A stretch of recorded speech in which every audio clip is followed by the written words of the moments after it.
Tak sesuai keinginan, warga Paso keluhkan pembangunan bronjong Sungai Wayori.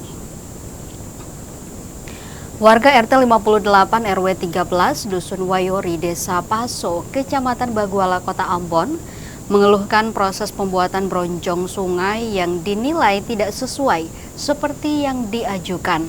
Pantauan tribunambon.com Kamis 4 Desember 2025, tampak beberapa orang tengah bekerja untuk membangun bronjong serta mengeruk sungai dengan alat berat ekskavator.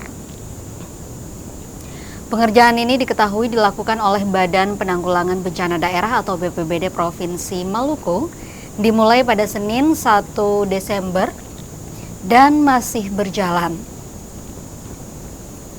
Pembuatan bronjong yang seharusnya dibuat dengan panjang 100 meter, namun karena saat pengerjaan ternyata dikurangi menjadi 60 meter.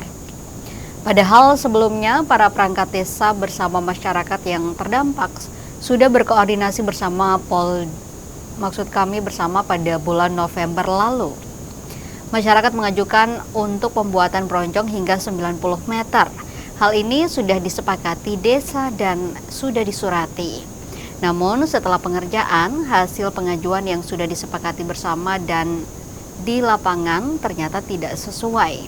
Situasi ini menimbulkan keresahan dan pertanyaan dari masyarakat yang tinggal di kawasan tersebut.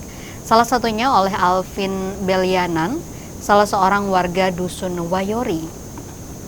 Selain itu disebutnya akibat dari ketidakpedulian pemerintah, keluarganya menjadi korban terdampak.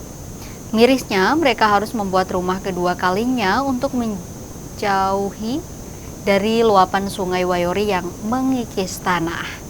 Dengan kondisi yang sangat memprihatinkan ini, dirinya meminta pertanggungjawaban dari pemerintah dan pihak lainnya terkait pembuatan bronjong sungai tersebut.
Download Tribun X sekarang, menghadirkan lokal menjadi Indonesia.